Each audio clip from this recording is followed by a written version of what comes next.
Praise the Lord. आप सभी को जय मसीह की। और आज की रात्रि में एक बार फिर से आपका प्रभु यीशु मसीह की उपस्थिति में आप सभी का आज की डेली डिवोशन में आगरा मसीह मंडली फेसबुक लाइव पेज पर आप सभी का वेलकम है। और प्रभु आप सभी को बहुत ऐसा आशीष दे। आइए हम आज के डेली डिवोशन को शुरू करेंगे और प्रभु से प्रार्थना करेंगे। धन्यवाद धन्यवाद धन्यवाद पिता परमेश्वर।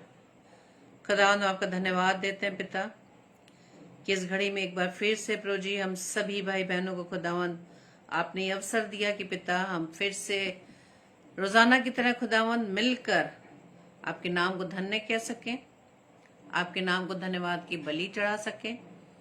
कि खुदावंद यीशु राजा हम जानते हैं पिता, हमारा विश्वास ही है कि पिता परमेश्वर कि आप ही हैं जो हमारे साथ रहते हैं। पिता आप हमसे बहुत प्रेम करते हैं खुदावंद।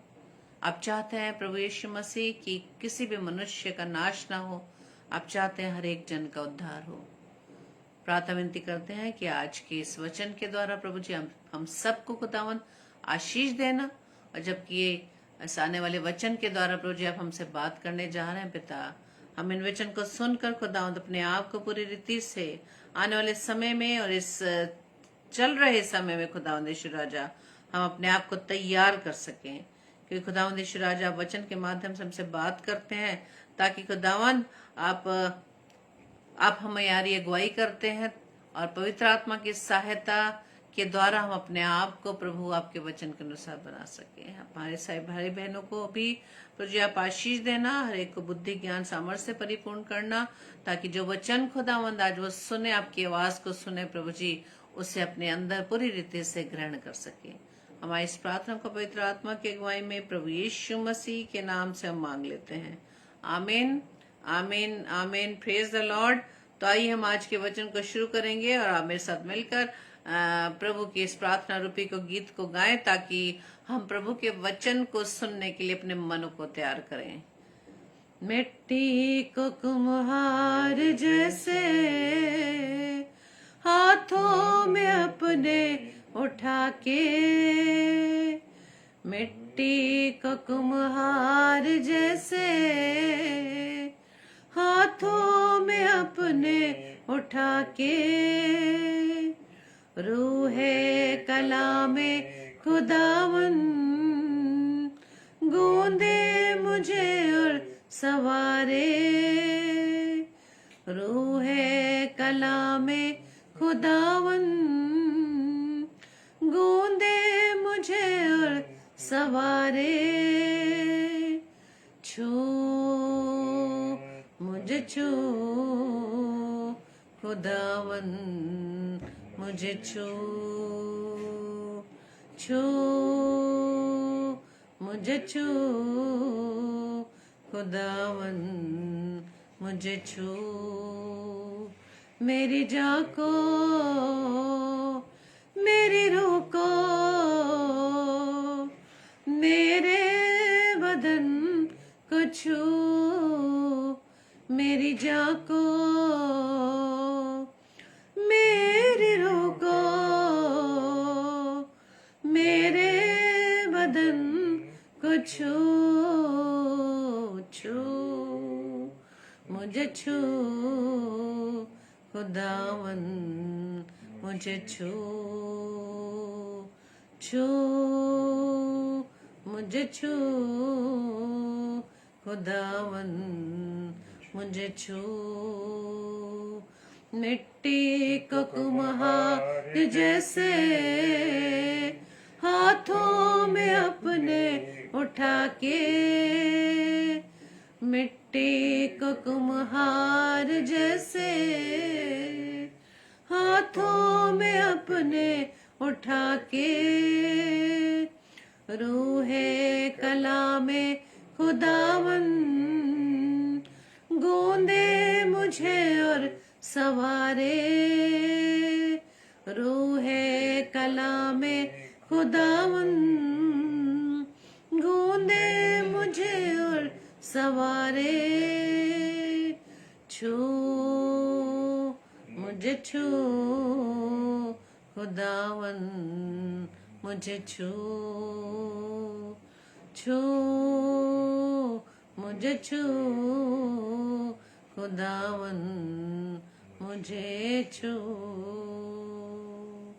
Praise the Lord. आप सभी को एक बार फिर से प्रभु यीशु मसीह के नाम में जय मसीह की। तो आइए हम वचन में चलेंगे मेरे प्रियो, और हम अपने आप को पूरी रीति से पवित्र आत्मा के हाथ में सुपुर्द करें, ताकि पवित्र आत्मा की सहायता से, परमेश्वर के अनुग्रह से हम आज के वचन को सीख सकें, और परमेश्वर से प्रार्थना करें कि परमेश्वर हमें आज का वचन हमें सिखाने में मदद करें, पवित्र आत्मा हमारी सहायता करें। Praise the Lord. और आज का वचन जो कि पाया जाता है पहला यूहन्ना उसका 4 अध्याय और उसका पहला पद। पहला यूहन्ना उसका 4 अध्याय उसका पहला पद। और आज का विषय यही है मेरे प्रियो, every spirit is not of the God. Every spirit is not of the God. और वचन इस प्रकार से लिखता है, हे प्रियो, हर एक आत्मा की प्रतीति ना करो। प्रतीति मतलब विश्वास मत करो, बिलीव मत करो, वरन आत्माओं को परखो कि वे परमेश्वर की ओर से है कि नहीं, क्योंकि बहुत से झूठे भविष्यद्वक्ता जगत में निकल खड़े हुए हैं। Praise the Lord. आज का वचन परमेश्वर हमसे बात कर रहा है मेरे प्रियो, और वचन बताता है कि अंत के समय में ऐसा ही होगा कि प्रभु यीशु मसीह के नाम से बहुत से लोग हमारे बीच में आ खड़े होंगे। हमें हरेक का विश्वास नहीं करना है, हरेक की प्रतीति नहीं करनी है, हरेक पर कि कई बातों को हमें नहीं मानना है। आज हमें प्रभु वचन के द्वारा हमें सिखाने जा रहे हैं कि किस प्रकार से हमें अपने आप को सचेत रखना है, अलर्ट रखना है, अपने आप को सावधान करना है। हालेलुया। इसलिए परमेश्वर का वचन क्या कह रहा है, every spirit is not of God. सारे आत्माएं जिनसे आप मिलते हैं उनकी प्रतीति आप ना करें।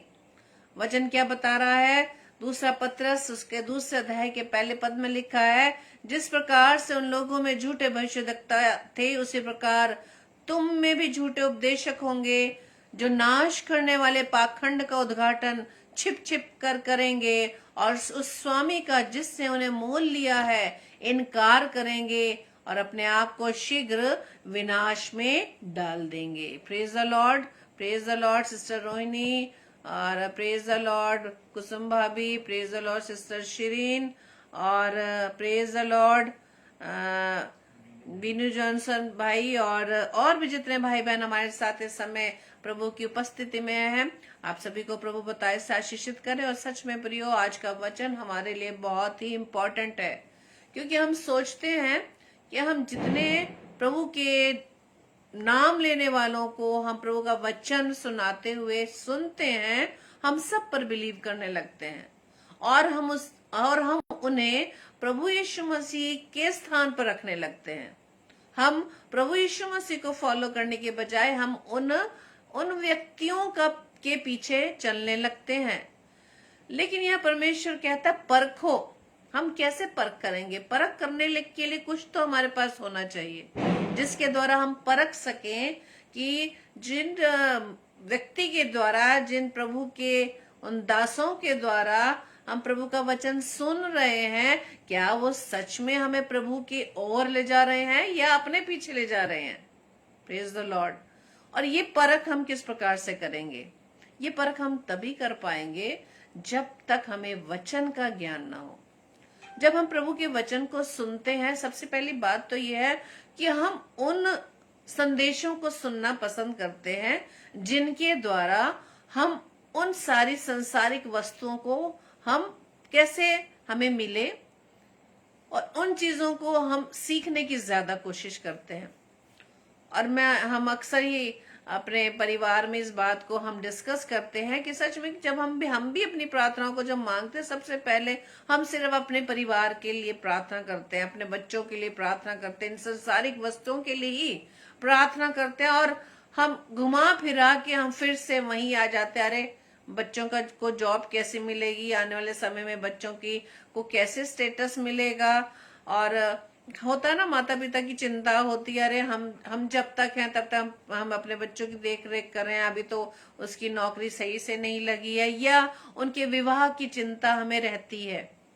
लेकिन और हम वचन बड़े आराम से पढ़ते हैं। जब हम खुद वचन पढ़ते हैं, वहां वचन जब बार बार प्रभु हमें सिखाता है कि पहले उसके धर्म व राज्य की खोज करो, तो ये सभी वस्तुएं, कौन सी सभी वस्तुएं, जिनकी डिमांड्स हमें हर समय प्रभु के सामने हम रखते हैं।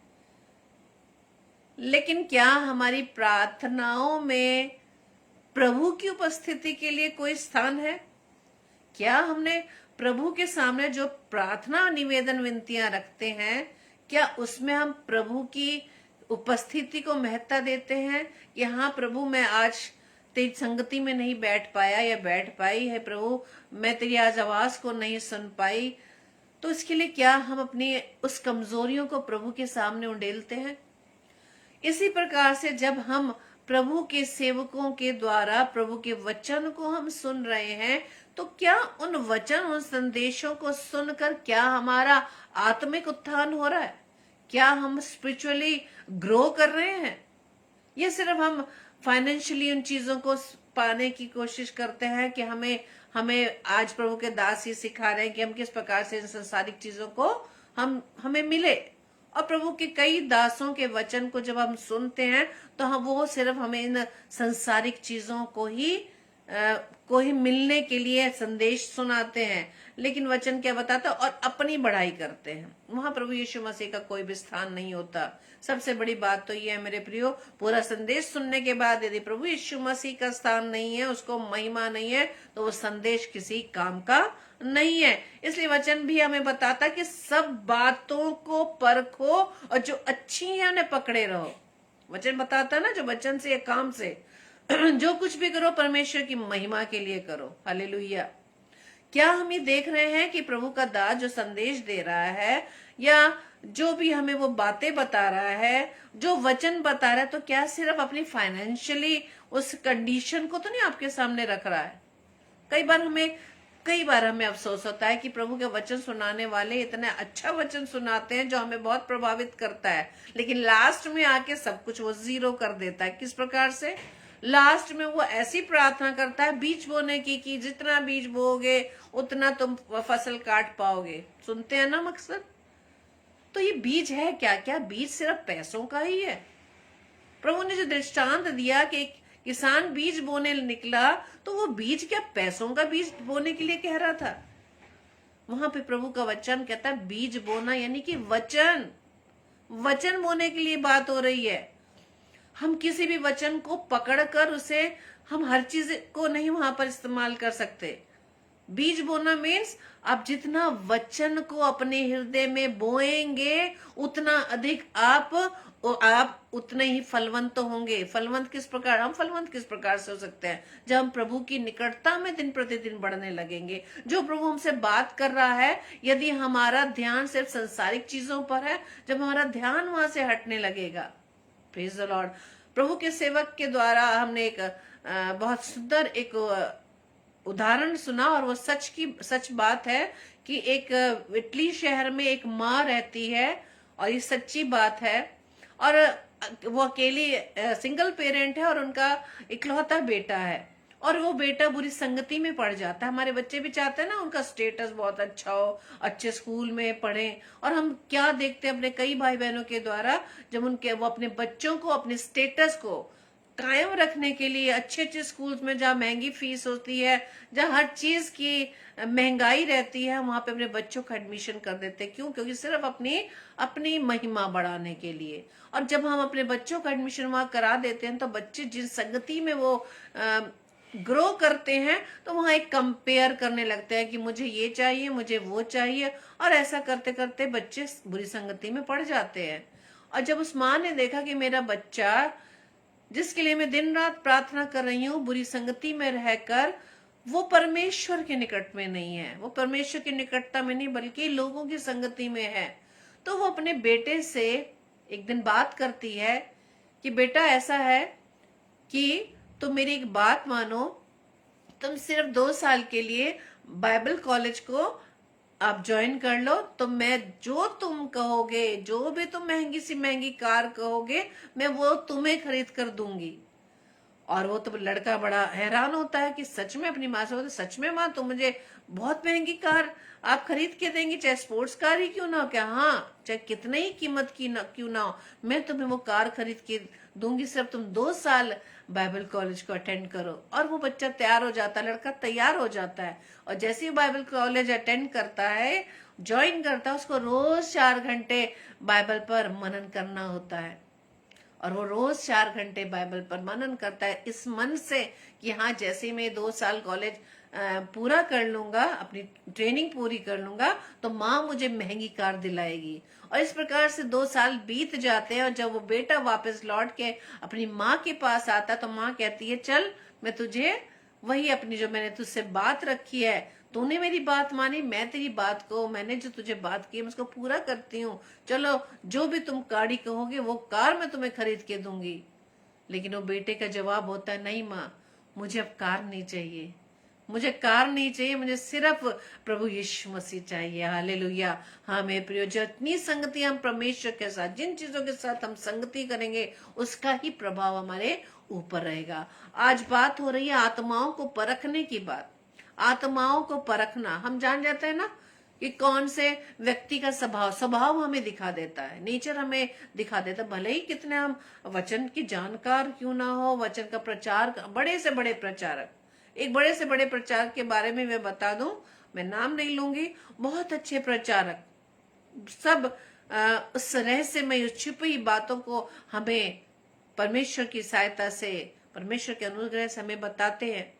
लेकिन उसको बताने के बाद उनका स्वभाव अपने साथियों के साथ कैसा है, वहीं पर वो सब कुछ जीरो हो जाता है। क्योंकि प्रभु परमेश्वर कहते हैं, पिता कहते हैं कि तुम प्रभु यीशु मसीह की पहचान में बढ़ते चले जाओ, जैसा वो है उस पहचान में बढ़ते चले जाओ। प्रभु यीशु मसीह जो कहते हैं, मैं मार्ग, सत्य और जीवन हूं, तो क्या उस जीवन को हम देख पा रहे हैं? क्या हमने प्रभु यीशु मसीह के बारे में कभी सोचा, जो इतने 33.5 वर्ष तक हमारे बीच में रहा, लेकिन उसका स्वभाव किस प्रकार से रहा?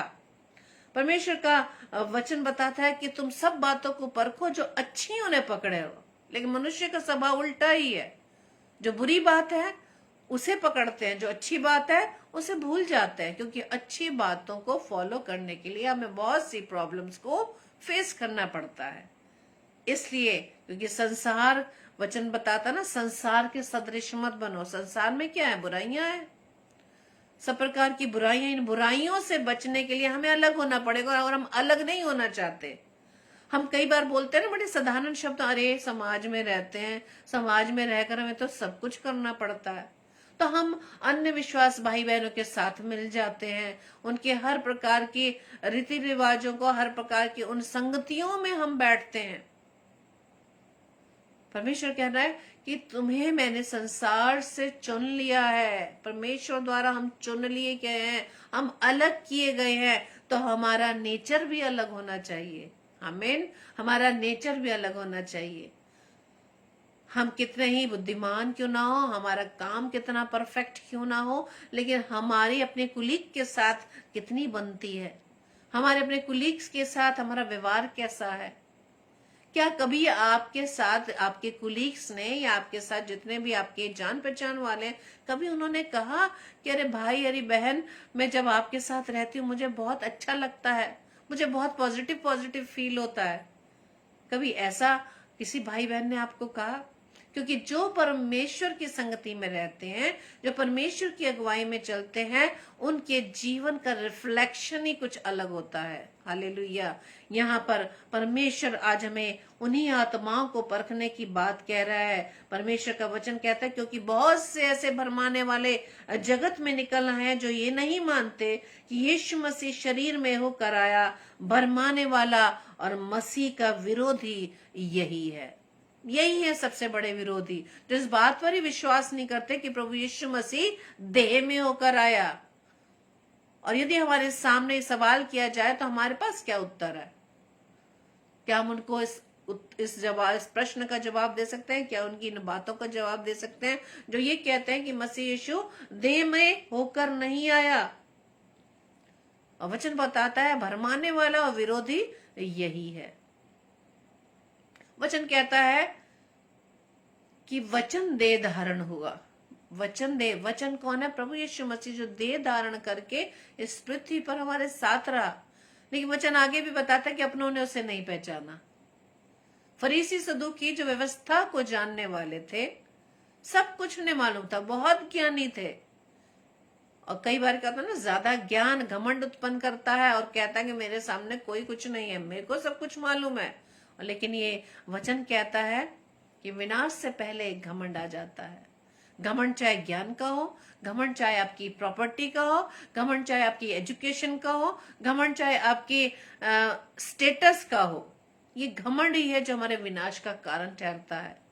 वचन बताता है घमंड करो तो सिर्फ प्रभु पर घमंड करो कि हाँ, मैं अपने प्रभु पर विश्वास करते हूँ, मैं अपने प्रभु की संतान हूँ, मैं प्रभु की बेटी व बेटा हूँ, इस बात पे घमंड करें।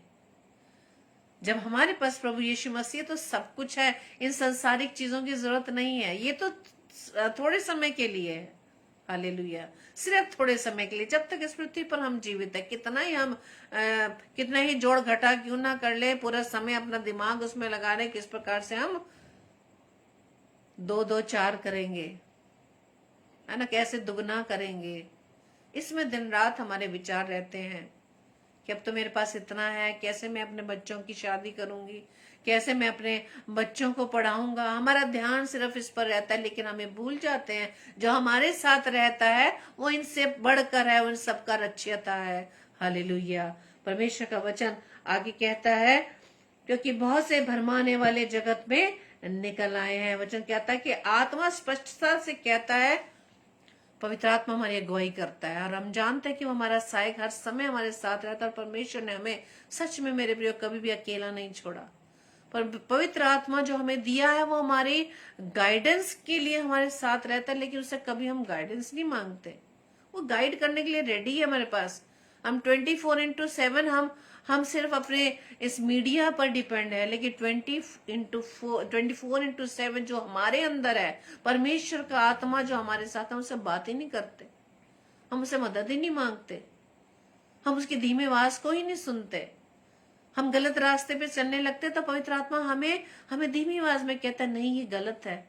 लेकिन हम इन संसारिक चीजों को पाने के चक्कर में उसकी धीमी आवाज को ही हम इग्नोर कर देते हैं और पवित्र आत्मा शांत हो जाता है। मेरे प्रियो, परमेश्वर का वचन कहता है, आत्मा स्पष्टता से कहता है कि आने वाले समय में कितने लोग भरमाने वाली आत्माओं और दुष्ट आत्माओं की शिक्षाओं पर मन लगाकर विश्वास से भटक जाएंगे।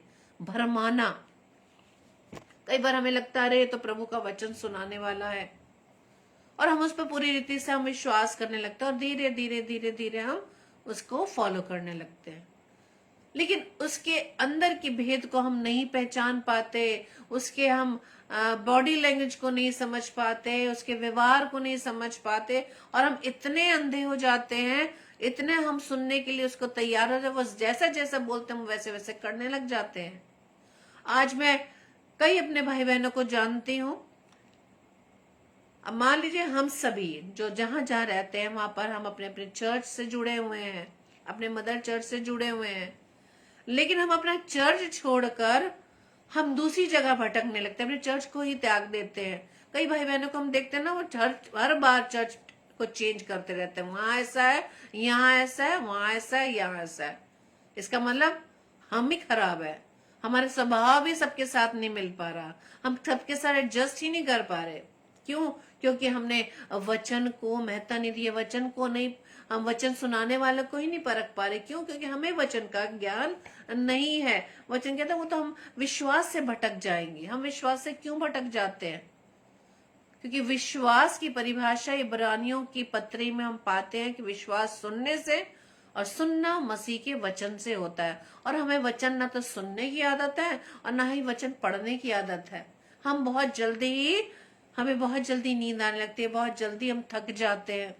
कई भाई बहनों से सुनता है, अरे हम ज्यादा वचन नहीं हम पढ़ पाते, हमसे ज्यादा वचन नहीं पढ़ा जाता। हम तो सिर्फ अपने बाप दादों के समय से, अपने माता पिता के समय से जो हमने सीखा, सुबह उठ के 10 मिनट, रात को सोने से पहले 10 मिनट, बस इतना ही काफी है, इतना ही हमने सीखा है।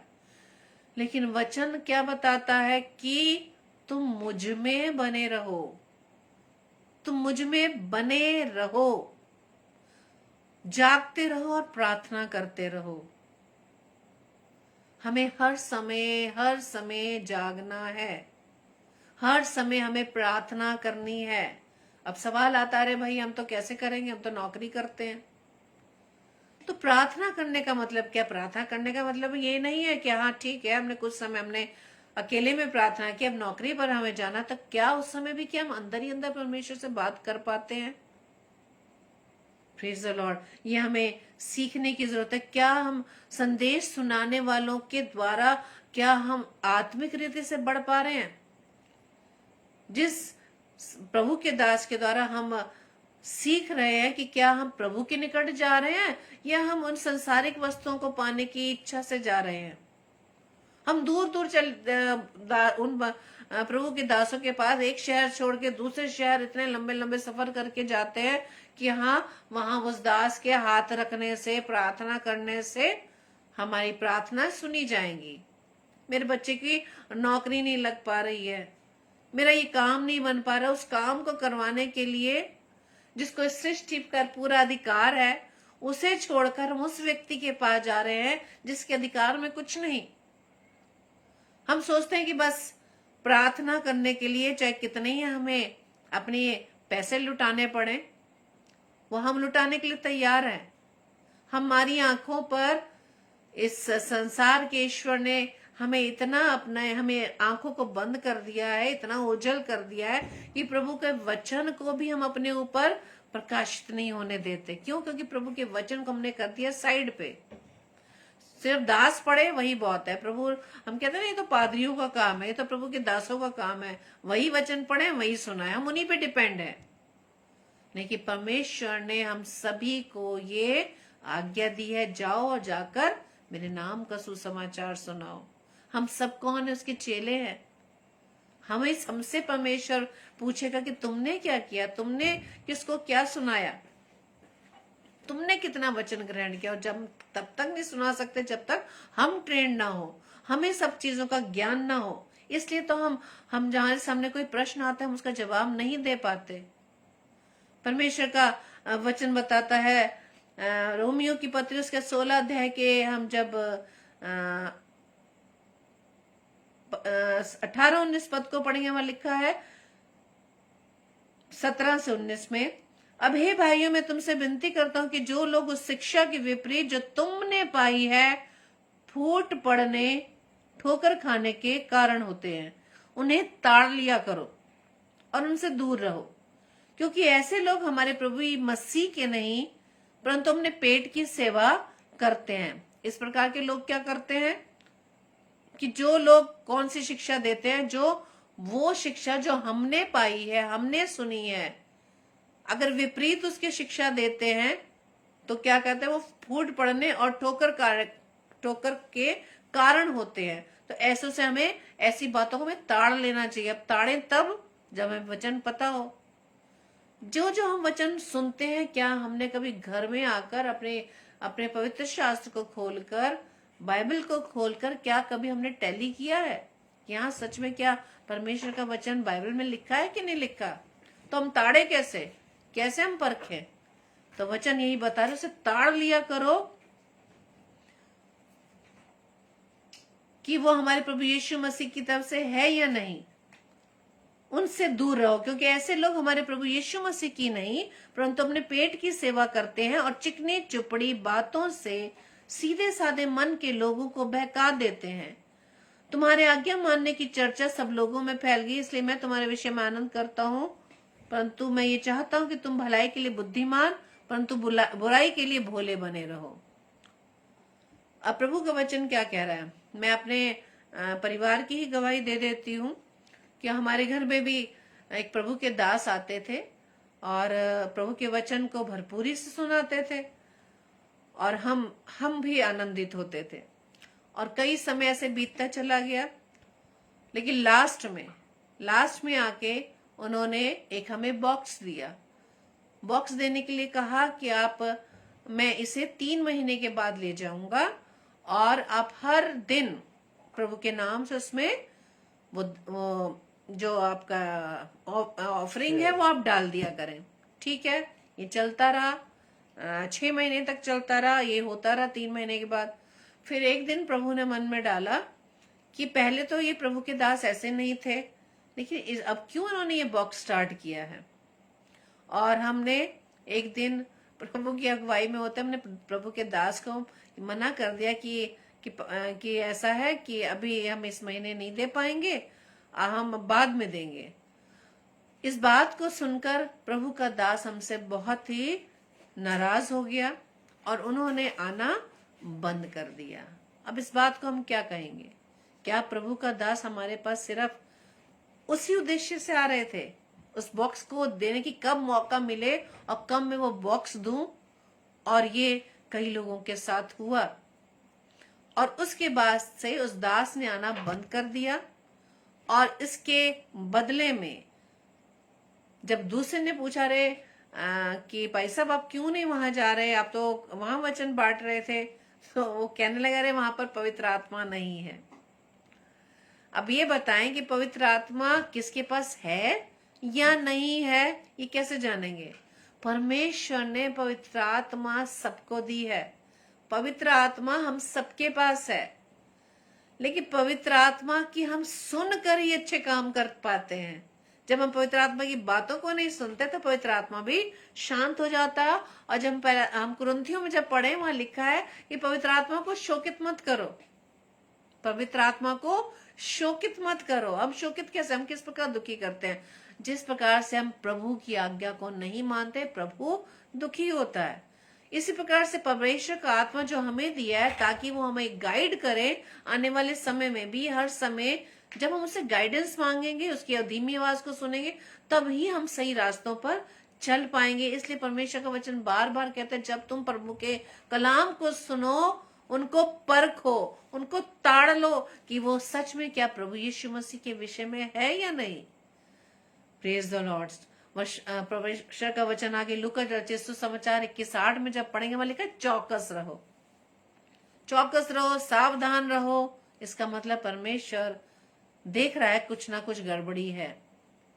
वो अपने बच्चों को जो उसने चुने हैं, अलग किए हैं, प्रभु की बात को सुन रहे हैं, प्रभु के वचन को मानने वाले हैं। प्रभु चाहता है कि हम भरमाए ना जाएं। जब यहाँ वचन लिखा कि चौकस रहो कि भरमाए ना जाओ, क्योंकि तेरे मेरे नाम से आकर कहेंगे कि मैं वही हूँ, और ये भी कि समय निकट आ पहुंचा है, तुम उनके पीछे ना चले जाना। हम सुनते हैं ना कि कितने बड़े बड़े भविष्यवक्ताओं ने डेट बता दी, सन बता दिया कि इस दिन प्रभु यीशु मसीह आ जाएंगे। तो क्या हम उस पर विश्वास कर लेंगे? आज हमें कोई कह दे कि भाई ऐसा है, दिसंबर 10, 2024 को प्रभु यीशु मसीह आने वाले हैं, क्या हम इस बात पर विश्वास करेंगे? अगर नहीं तो हमारा उत्तर क्या होगा? वचन बताता है कि प्रभु यीशु मसीह के आने के दिन ना तो स्वर्गदूत जानते हैं, ना ही प्रभु यीशु मसीह स्वयं जानते हैं कि उनका कब आना होगा। ये सिर्फ पिता जानता है। तो परमेश्वर के अलावा कोई नहीं जानता, प्रभु यीशु मसीह स्वयं नहीं जानते, वो स्वर्गदूत नहीं जानते। तो इस पृथ्वी पर रहने वाले वो लोग किस प्रकार से इस बात की भविष्यवाणी कर देते हैं और हम किस प्रकार से इस बात पर विश्वास कर लेते हैं? क्योंकि परमेश्वर का इस पृथ्वी पर रहने वाला कोई भी मनुष्य इस बात को डिक्लेयर नहीं कर सकता कि प्रभु यीशु मसीह कब आएंगे। हाँ, प्रभु यीशु मसीह के आने के लिए सारे हमारे पास चिन्ह दिए गए हैं। हमें जब उनको होते हुए दिखाई दे तो समझ लेना कि प्रभु का आगमन निकट है। लेकिन कब आएगा, किस दिन आएगा, किस घड़ी आएगा, कौन से टाइमिंग पे आएगा, यह हमें नहीं मालूम। वो सिर्फ सचेत रहने की बात करता है। इसलिए वचन बताता है कि भरमाए न जाओ। इसलिए परमेश्वर बार बार कहता है सावधान रहो, भरमाए न जाओ। यदि तुम्हें कोई कहे कि देखो मसीह यहाँ है, तो उसकी प्रतीति मत कर लेना, उसके पीछे मत हो लेना। हम सोच रहे अरे बहुत भैया ये तो बड़ा बड़ी भविष्य वक्ता है जो सब ये कुछ बता रहे हैं, और हम बिना सोचे समझे उनके भरमाने में आकर उनको फॉलो करने लगते हैं और सही मार्ग को छोड़कर हम गलत मार्ग को पकड़ लेते हैं। परमेश्वर का वचन कहता है कि दुष्ट और बहकाने वाले धोखा देते हुए, धोखा खाते हुए बिगड़ते चले जाएंगे। जो धोखा दे रहे हैं प्रभु यीशु मसीह के नाम पर, परमेश्वर का वचन कह रहा है वो भी बिगड़ जाएंगे, वो भी नाश हो जाएंगे, क्योंकि वो सिर्फ अपने संसार में रहकर सिर्फ अपने पेट की सेवा करने के लिए इन बातों को बोलते हैं, लेकिन वो भूल जाते हैं कि जो काम वो कर रहे हैं वो प्रभु के विरोध में कर रहे हैं, प्रभु की बातों के विरोध में कर रहे हैं। इसलिए परमेश्वर का वचन कहता है कि सावधान रहो, कोई तुम्हें भरमाने ना पाए, क्योंकि बहुत से ऐसे होंगे जो मेरे नाम से आकर कहेंगे। अभी हमने पढ़ा कि मरकुस में 13:21 में, उस समय यदि कोई तुमसे कहे कि मसीह यहाँ है, अगर एक जना तो कह रहा मसीह यहाँ है, मसीह वहां है, उनकी बात की प्रतीति मत करो, लेकिन मत्ती रचित सुसमाचार 24 अध्याय के 4 और 5 पद बताता है, यीशु ने उनको उत्तर दिया, सावधान रहो, कोई तुम्हें भरमाने ना पाए, क्योंकि बहुत से ऐसे होंगे। अब वो क्या कहेंगे? वो जो मेरे नाम से आकर कहेंगे कि मैं मसीह हूं, और बहुतों को भरमाएंगे। और सच में मेरे प्रियो, सब अनजाने लोग जो वचन के ज्ञान से दूर है, प्रभु की उपस्थिति से दूर है, पवित्र आत्मा की गाइडेंस से दूर है, वो भरमाए जाएंगे। लेकिन परमेश्वर का वचन कहता है कि अच्छे से अच्छे विश्वास करने वाले भी भरमाए जाएंगे। पौलुस कहता है कि मुझे डर है कि जो तुम विश्वास करते हो कहीं ऐसा ना हो कि तुम भी गिर जाओ। हम विश्वास में क्यों गिर पाएंगे? क्योंकि हमने वचन को नहीं थामा है, वचन की संगति में हम नहीं बैठते। चाहे हम वचन के कितने संदेश सुन ले, हम हर संडे को क्यों ना हम रेगुलर क्यों ना हो, कितने प्रेयर मीटिंग्स अटेंड कर ले, कहीं कहीं जाकर हर शहरों में जाके अटेंड कर ले, लेकिन हमारा पर्सनल रिलेशन परमेश्वर के साथ क्या है?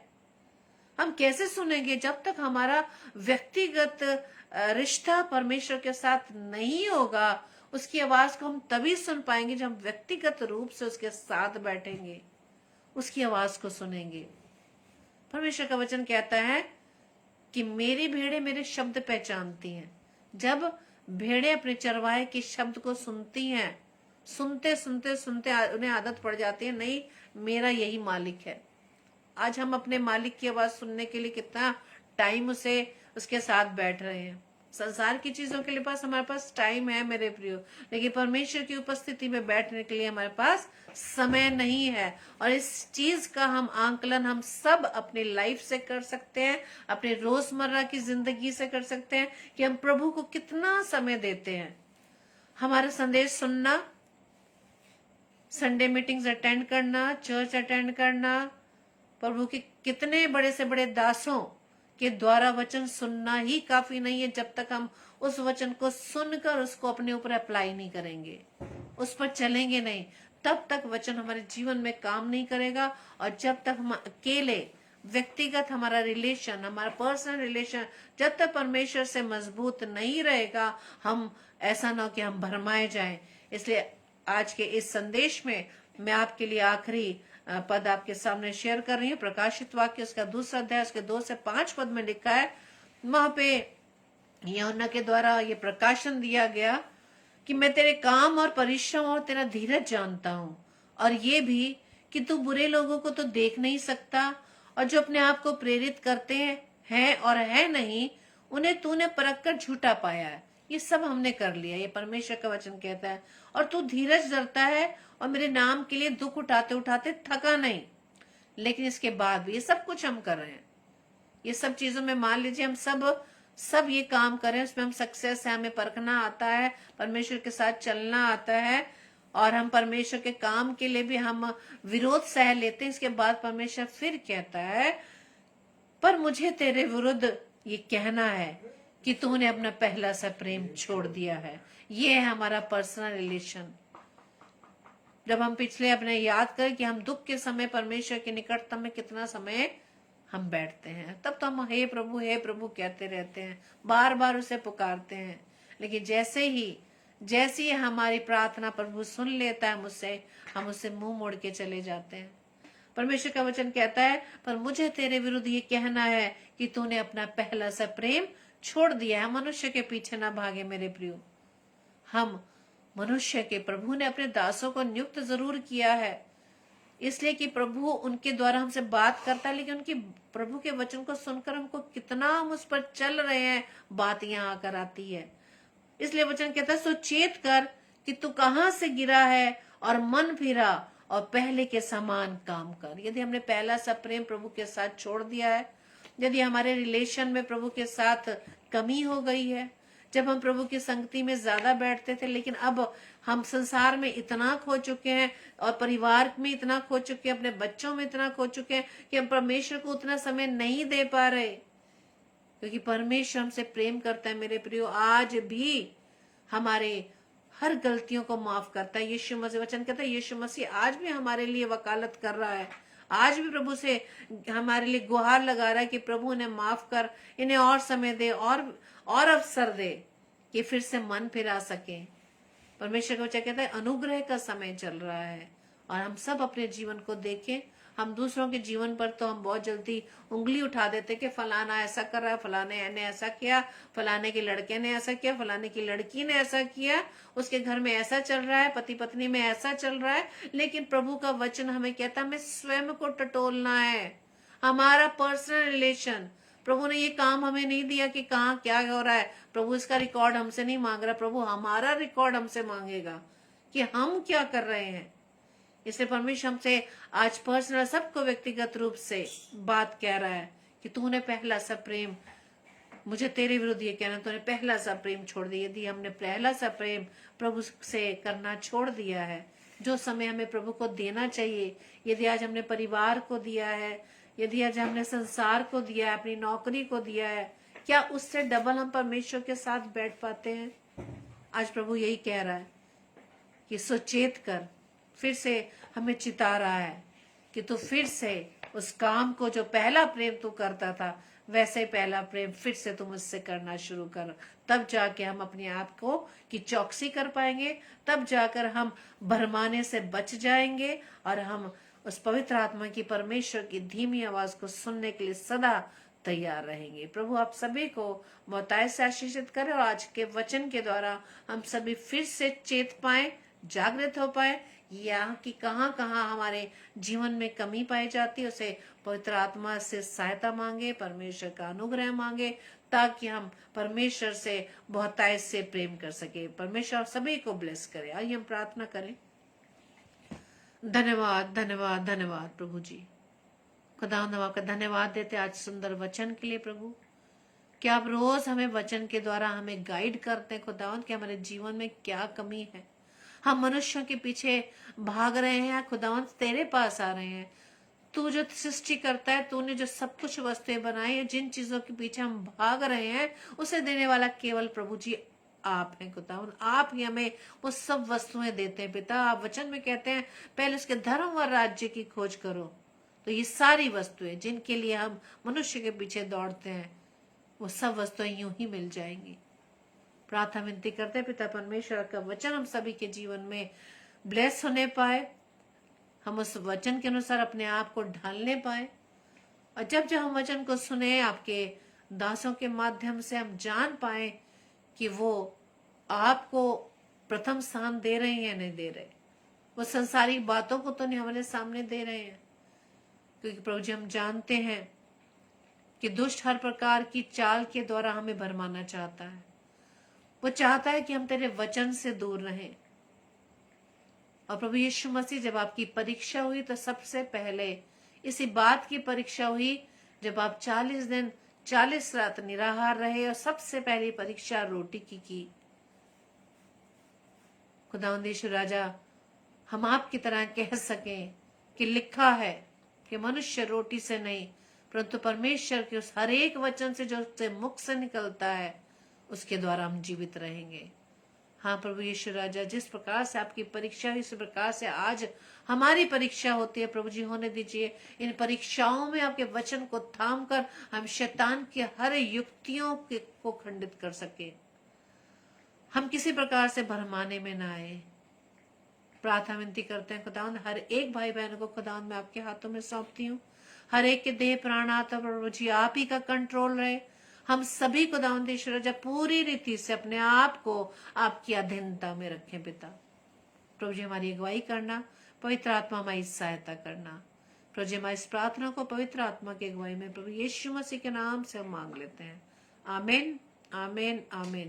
Praise the Lord. प्रभु आप सभी को बताए से ब्लेस करे। और कल के लिए सूचना इस प्रकार से है, कल थर्सडे है, कल शाम 6 बजे सिस्टर रीटा शर्मा जो नागपुर शहर से हैं परमेश्वर के वचन को लेकर आएंगे। और रात्रि 8 बजे सिस्टर सुगंधा जॉन जो आगरा शहर से परमेश्वर के वचन को हमारे बीच में बांटेंगी। और 10 बजे इसी तरह से हम रोज की तरह हम डेली डिवोशन में प्रभु के वचन को हम थाम सकेंगे। और जितना हो सके हम प्रभु के वचन को पढ़ें। सब इन संसारिक चीजों को हम छोड़ दें, हम वो काम करें जो वचन से या काम से जिसके द्वारा सिर्फ परमेश्वर की महिमा हो। जिस वचन जो काम हम करें हम ये देखें वो प्रभु को पसंद है कि नहीं। जो हम सोच विचार करें हम ये देखें कि वो विचार प्रभु को भा रहा या नहीं भा रहा। तब जाकर हम परमेश्वर के साथ रह पाएंगे। Praise the Lord. आप सभी को जय मसीह।